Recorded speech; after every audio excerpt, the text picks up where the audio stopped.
Break ನಂತರ ಜುಗಲ್ಬಂದಿಗೆ ಮತ್ತೆ ಸ್ವಾಗತ. ಬಹಳ ಮಹತ್ವಪೂರ್ಣವಾದ ಹಂತಕ್ಕೆ ನಾವು ಬಂದಿದ್ವಿ. ಬೇಳೂರು ಗೋಪಾಲಕೃಷ್ಣ ಅವರು ಹೇಳ್ತಾ ಇದ್ರು, ಜನಸೇವೆ ಮಾಡಲಿಕ್ಕೆ ಅಧಿಕಾರ ಬೇಕೇ ಬೇಕು, ಅದಕ್ಕೆ ಯಡಿಯೂರಪ್ಪನವರಿಗೆ ಸ್ಥಾನಮಾನ ಬೇಕು ಅಂತ. ದಿನೇಶ್ ಗುಂಡೂರಾವ್ ಅದನ್ನು ಒಪ್ತಾ ಇಲ್ಲ. ಅಲ್ಲ, ಪ್ರತಿಯೊಬ್ಬರಿಗೂ ಕೂಡ ಯಡಿಯೂರಪ್ಪನವ್ರು 40 ವರ್ಷವೂ ಕೂಡ ಅಧಿಕಾರದಲ್ಲಿದ್ದೇ ಜನಸೇವೆ ಮಾಡಿದ್ರ, 40 ವರ್ಷ ಅವ್ರು ಅಧಿಕಾರದಲ್ಲೇ ಇದ್ರ. ಹಾಗಾದ್ರೆ ಈ 3.5 ವರ್ಷ ಬಿಟ್ಟು ಮತ್ತುಳಿದ 37 ವರ್ಷ ಅವ್ರು ಜನಸೇವೆ ಮಾಡಿಲ್ಲ. ಅವರು ವಿರೋಧ ಪಕ್ಷದ ನಾಯಕರಾಗಿ ಹೋರಾಟವನ್ನು ಮಾಡಿ ಈ ರಾಜ್ಯದಲ್ಲಿ ಇವತ್ತು 40 ವರ್ಷಗಳ ಪಕ್ಷ ಕಟ್ಟಿ ಇವತ್ತು ಅಧಿಕಾರ ತಂದಂತ ಯಡಿಯೂರಪ್ಪ ಸಾಹೇಬರು. ಹೇಳ್ತೇನೆ, 3.5 ವರ್ಷಗಳ ಕಾಲ ಅವರು ಏನು ಉಪಮುಖ್ಯಮಂತ್ರಿ ಮುಖ್ಯಮಂತ್ರಿಗಳಾಗಿ ರಾಜ್ಯದ ಜನತೆ ಕೊಟ್ಟಂತ ಬಡ್ಜೆಟ್ ಇದರಲ್ಲಿ ಅಥವಾ ಜನಪ್ರಿಯ ಕಾರ್ಯಕ್ರಮದ ಮೂಲಕ ಇವತ್ತು ಒಳ್ಳೆ ಕಾರ್ಯಕ್ರಮ ಕೊಟ್ಟಿದ್ದಾರೆ. ನಾನು ಹೇಳ್ತೇನೆ, ಒಳ್ಳೆ ಕಾರ್ಯಕ್ರಮ ಕೊಟ್ಟಿದ್ದಾರೆ, ಹೌದಾ? ಈಗ ಅಧಿಕಾರದಲ್ಲಿ ಇಲ್ಲ ಅವರು, ಹೌದಾ? ಅಧಿಕಾರ ಇಲ್ಲ ಅಂತ ಹೇಳಿದರೆ ಈಗ ಅವರು ಮಾಜಿ ಮುಖ್ಯಮಂತ್ರಿಗಳು ಹೋಗ್ಬೋದು, ಅದು ಬೇರೆ ಪ್ರಶ್ನೆ. ಆದರೆ ಅಧಿಕಾರದ ಯಾವುದರೊಂದು ಇದ್ದಾಗ ಪಕ್ಷವನ್ನು ಕಟ್ಟಲಿಕ್ಕೆ, ಬೆಳೆಸಲಿಕ್ಕೆ, ಓಡಾಡಲಿಕ್ಕೆ ಅವ್ರಿಗೆ ಒಂದು ಅಧಿಕಾರ ಕೊಟ್ಟರೆ ಒಳ್ಳೆಯದು. ಮುಂದಿನ ಚುನಾವಣೆಯಲ್ಲಿ ನಾ ಹೇಳೋದು, ಮುಂದಿನ ಚುನಾವಣೆಯಲ್ಲಿ ಇನ್ನೂ ಹೆಚ್ಚು ಸೀಟ್ ತಗೊಳ್ಬೇಕಾದ್ರೆ ಅವ್ರ ನೇತೃತ್ವದಲ್ಲಿ ಅವರೆಲ್ಲರೂ ಸೇರಿ ಹೋದಾಗ ಒಂದು ಇನ್ನೂ ಹೆಚ್ಚು ಸ್ಥಾನಮಾನ ಬರ್ಬೋದು.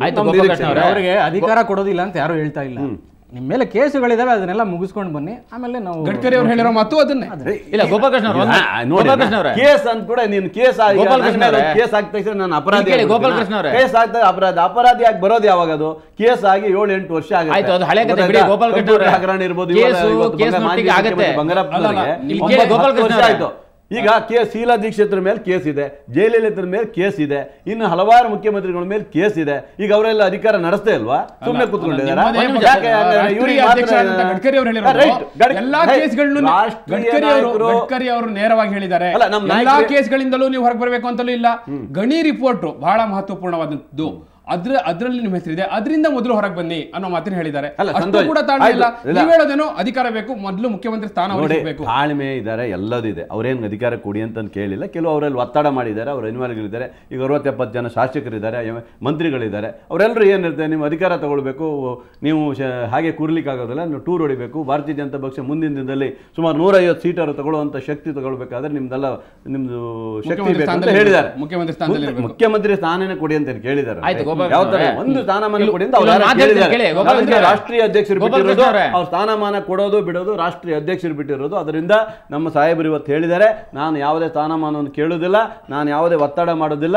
ಇವತ್ತು ಹಿರಿಯರ ಸಮ್ಮುಖದಲ್ಲಿದ್ದೇನೆ, ನಾನು ನಿಮ್ಮ ಎಲ್ಲೆಲ್ಲಿ ಕರಿತಿರೋ ಅಲ್ಲಿಗೆ ನಾನು ಬಂದು ಸಭೆ ಸಮಾರಂಭ ಮಾಡಿ ಪಕ್ಷ ಸಂಘಟನೆಗೆ ಓಡಾಡ್ತೀನಿ ಅಂತ ಮಾತನ್ನು ಹೇಳಿದ್ದಾರೆ. ಆಯ್ತು ಗೋಪಾಲಕೃಷ್ಣ ಅವರೇ, ಈಗ ಸ್ಥಾನಮಾನ ಬೇಕು ಅಂತ ಕೇಳಿದ್ರು ಸಿಕ್ಕಿಲ್ಲ, ಆದ್ರೂ ಪ್ರವಾಸ ಕೊಟ್ಟಿದ್ದಾರೆ.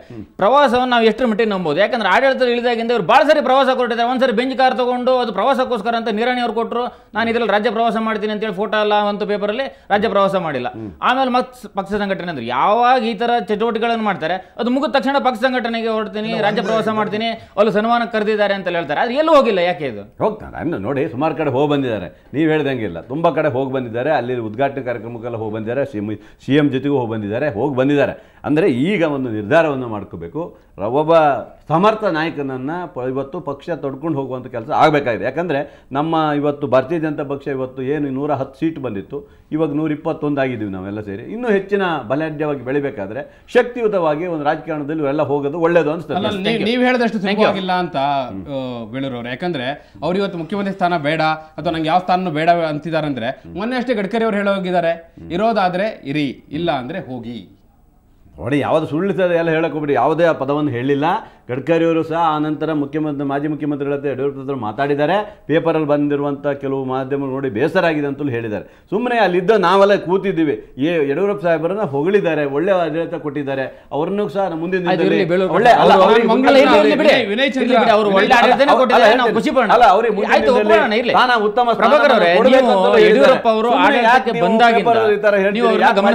ಹೇಳ್ತೀರಿ ಅಂತ ಗೊತ್ತಾಗ್ತಾ ಇಲ್ಲ. ಬಂದಾಗಿಂದ ಗಮನಿಸ್ತಾ ಇದ್ದಾರೆ ಅವರ ವರ್ತನೆಗಳು, ಅವರ ತಾತ್ಕಾಲಿಕ ಅದಕ್ಕೆ ಅವರ ಸಮಸ್ಯೆಗೆ ಶಮನಗಳು, ಅವರ ಚಂಚಲ ಮನಸ್ಥಿತಿ, ಇದು ಎಲ್ಲದನ್ನು ಗಮನಿಸ್ತಾ ಇದ್ದಾರೆ. ಇಷ್ಟು ಪ್ರಯತ್ನ ಮಾಡಿ ವಿಫಲ ಆದಮೇಲೆ ಕೂಡ ಅವರ ಪಕ್ಷ ಸಂಘಟನೆಗೆ ಹೋಗ್ತಾರೆ, ಪಕ್ಷವನ್ನು ಸಂಘಟನೆ ಮಾಡ್ತಾರೆ, ನಿಯತ್ತಾಗಿ ಪಾರ್ಟಿ ಒಟ್ಟಿಗೆ ಇರ್ತಾರೆ ಅಂತ ನಿಮ್ಗೆ ಅನ್ಸುತ್ತೆ? ಖಂಡಿತ ಇಲ್ಲ. ಯಾಕೆಂದರೆ ಆರಂಭದಿಂದನೂ ನಾವು ನೋಡ್ತಾನೆ ಇದ್ದೀವಿ. ಆಮೇಲೆ ಇವರು ಯಾವತ್ತು ಮುಖ್ಯಮಂತ್ರಿ ಸ್ಥಾನದಿಂದ ಕೆಳಗಡೆ ಹಿಡಿದ್ರು, ಅವತ್ತಿನಿಂದ ಇವತ್ತಿನವರೆಗೂ ಕೂಡ ಅವರು ಮತ್ತೆ ಮುಖ್ಯಮಂತ್ರಿ ಆಗಲೇಬೇಕು ಅಂತೇಳಿ ಪ್ರಯತ್ನ ಮಾಡ್ತಾನೆ ಇದ್ದಾರೆ.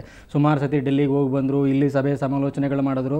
ಈಗ ಮೊನ್ನೆ ಗಡ್ಕರಿ ಅವರು ಚಿಂತನ ಮಂಥನ ಸಭೆಯಲ್ಲಿ ಏನು ಸ್ಟೇಟ್ಮೆಂಟ್ ಮಾಡಿದ್ರು, ಇರೋದಾದರೆ ಇರಿ, ಹೋಗೋದಾದರೆ ಹೋಗಿ ಅಂತ ಹೇಳಿದ ಮೇಲೆ ಈಗ ಮತ್ತೆ ಅವರು ಈಗ ಇಲ್ಲ ನಾನು ಪಾರ್ಟಿ ಬಿಡೋದಿಲ್ಲ ಇಲ್ಲೇ ಇರ್ತೀನಿ ಅಂತ ಹೇಳ್ತಿದ್ದಾರೆ. ಆದರೆ ಈ ಸ್ಟೇಟ್ಮೆಂಟು ತಾತ್ಕಾಲಿಕ ಅಂತ ನನ್ನ ಭಾವನೆ. ಯಾಕೆಂದರೆ ಮತ್ತೆ ಇನ್ನೊಂದು ಸ್ವಲ್ಪ ದಿವಸ ಆದಮೇಲೆ ಮತ್ತೆ ಅವರ ಹೋರಾಟ ಮತ್ತೆ ಅವರ ಕಸರತ್ತು. ಈಗ ಮಾರ್ಚ್ 3ಕ್ಕೆ ಡೆಲ್ಲಿಗೆ ಬನ್ನಿ ಅಂತ ಹೇಳಿದ್ದಾರೆ ಹೈಕಮಾಂಡು.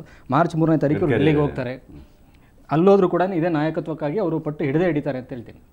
ಹಾಗೆ ಮಂಗಳೂರಿನ ವಿನಯ್ ಚಂದ್ರ ಅವರು ಅವಾಗಲೇ ಹೇಳ್ತಾ ಇದ್ರು, ಯಡಿಯೂರಪ್ಪನವರಿಂದ ಅಡ್ವಾಣಿ ವಾಜಪೇಯಿ ಅವರಂತಹ ವರ್ತನೆಯನ್ನು ನಾನು ನಿರೀಕ್ಷೆ ಮಾಡ್ತಿದ್ದೀನಿ ಅಂತ. ಆದರೆ ಬೇಳೂರವರ ಮಾತನ್ನು ಕೂಡ ನೀವು ಕೇಳಿದ್ರಿ ವಿನಯ್ ಚಂದ್ರ ಅವರೇ, ನಿಮಗೆ ಅವ್ರು ಹೇಳ್ತಾರೆ ಸಂಪೂರ್ಣವಾಗಿ ಸಮರ್ಥಿಸ್ಕೊಳ್ತಾ ಇದ್ದಾರೆ. ನೀವೇನು ಹೇಳ್ತೀರಿ? ಬೇಳೂರವರಷ್ಟೇ ನೀವು ಕೂಡ ಯಡಿಯೂರಪ್ಪನವ್ರನ್ನ ಸಮರ್ಥಿಸ್ಕೊಳ್ತೀರಾ? ಅವ್ರಿಗೆ ಯಾವುದೇ ಹೆಜ್ಜೆನಿಟ್ಟರೂ ಕೂಡ ಅದನ್ನು ಸಹಿಸ್ಕೊಳ್ಳಿಕ್ಕೆ ಪಕ್ಷ ರೆಡಿ ಇದೆಯಾ? ಬೇಲೂರು ಗೋಪಾಲಕೃಷ್ಣರು ಈಗ BJP ಅಂಗಿ ಹಾಕಿದ್ದು, ಅವರಿಗೆ ಹಳೆಯ ಅಂಗಿ ಅವರದ್ದು ಹಾಗೆ ಇದೆ. ಅವರು ಮಾತನಾಡ್ತಾ ಜಯಲಲಿತಾ ಬೇರೆ ಬೇರೆಯವರ ಉದಾಹರಣೆ ಕೊಟ್ಟರು. ಭಾಜಪವನ್ನು ಕಟ್ಟಿ ಬೆಳೆಸಿದ್ದೇ ಭ್ರಷ್ಟ ಕಾಂಗ್ರೆಸ್ಸಿಗೆ ಬದಲಿ ಪಕ್ಷವಾಗಿ ದೇಶಕ್ಕೊಂದು ಒಳ್ಳೆಯ ಆಡಳಿತ ಕೊಡಬೇಕು ಎನ್ನುವ ಇಚ್ಛೆಯಿಂದ. ನಮಗೆ ಜಯಲಲಿತಾ ಅಥವಾ ಬೇರೆ ಯಾರೂ ಉದಾಹರಣೆಗಳು ಅಲ್ಲ, ನಮಗೆ ಭಾಜಪಕ್ಕೆ ಭಾಜಪದ ನಾಯಕರೇ ಉದಾಹರಣೆಗಳು. ಆದ್ದರಿಂದ ನಾನು ವಿನಂತಿ ಮಾಡ್ತಾ ಇರುವಂಥದ್ದು, ಈ ರೀತಿಯ ಹೊಗಳು ಬಟ್ಟತನವನ್ನು ನಿಲ್ಲಿಸಿ, ತಪ್ಪಾದದ್ದನ್ನು ತಪ್ಪು ಅಂತ ಹೇಳುವುದನ್ನು ಕಲೀರಿ. ತಪ್ಪಾದಾಗ ತಪ್ಪು ಇದು, ಇದನ್ನು ಸರಿ ಮಾಡಿ ಅಂತ ಹೇಳುವಂಥ ಒಂದು ಒಳ್ಳೆಯ ಲಕ್ಷಣವನ್ನು ನಮ್ಮೆಲ್ಲ ಶಾಸಕರು ಮತ್ತು ಪಕ್ಷದ ಪದಾಧಿಕಾರಿಗಳು ಬೆಳೆಸಿಕೊಳ್ಳಬೇಕು ಅಂತ ಹೇಳಿ ನಾನು ಈ ಮೂಲಕ ವಿನಂತಿ ಮಾಡ್ತೇನೆ. ವಿನಯ್ ಚಂದ್ರ ಅವರೇ, ಯಡಿಯೂರಪ್ಪ ಅವರು ಈಗ ಪಕ್ಷದ ಸಂಘಟನೆಗೆ ಹೊರಡ್ತೀನಿ ಅಂತ ಪ್ರವಾಸಕ್ಕೆ ಹೋಗ್ತೀನಿ ಅಂತ ಹೇಳ್ತಾ ಇದ್ದಾರೆ. ಬರೇ ಹೊಗಳಿಕೆ ಮಾಡ್ತಾ ಇರೋದ್ರಿಂದ ಇದು ಸಮಸ್ಯೆ ಆಗಿರೋದು. ವಿನಯ್ ಚಂದ್ರ ಅವರೇ, ಈಗ ಯಡಿಯೂರಪ್ಪ ಅವರು ರಾಜ್ಯ ಪ್ರವಾಸಕ್ಕೆ ಹೋಗ್ತೀನಿ, ಪಕ್ಷ ಸಂಘಟನೆ ಮಾಡ್ತೀನಿ ಅಂತಾರೆ. ಈ ತರ ಮಾಡೋದ್ರಿಂದ ಪಕ್ಷಕ್ಕೆ ಏನಾದ್ರೂ ಹೆಲ್ಪ್ ಆಗುತ್ತೆ ಅಂತೀರಾ ನೀವು? ಅದು ಮುಂದೆ ನೋಡ್ಬೇಕು. ಅವರು ತುಂಬಾ ಸಲ ಈ ರೀತಿ ಮಾತುಗಳನ್ನು ಹೇಳ್ತಾ ಬಂದಿದ್ದಾರೆ.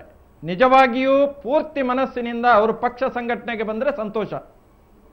ಆದ್ರೆ ಅವರ ಹೊಗಳಿಕೆ ಒಟ್ಟಿಗಿದ್ದಾರಲ್ಲ, ಅವರು ಆಗಾಗ ಅವರ ಮನಸ್ಸನ್ನ ಕೆಡಿಸ್ತಾರೆ. 100 ಸಲ ಹೇಳಿ ಆಯ್ತು ಅವರು, ನಾನು ಪಕ್ಷಕ್ಕೋಸ್ಕರ ನನಗೆ ಅಧಿಕಾರ ಬೇಡ ಎಲ್ಲವನ್ನೂ ಹೇಳಿದ್ದಾರೆ. ಆದ್ರೆ ಸ್ವಲ್ಪ ದಿವಸದಲ್ಲಿ ಮತ್ತೆ ಯಾರ ಕಿವಿ ಉತ್ತಾರೆ, ಮತ್ತೆ ಎದ್ದು ನಿಲ್ತಾರೆ. ಇದು ಆಗಬಾರದು. ಅವರು ನಿಜವಾಗಿಯೂ ಪಕ್ಷದ ಸಂಘಟನೆ ಮಾಡಲಿಕ್ಕೆ ಹೊರಡ್ತಾರೆ ಅಂತಾದ್ರೆ ಸಂತೋಷದಿಂದ ನಾನು ಸ್ವಾಗತ ಮಾಡ್ತೇನೆ.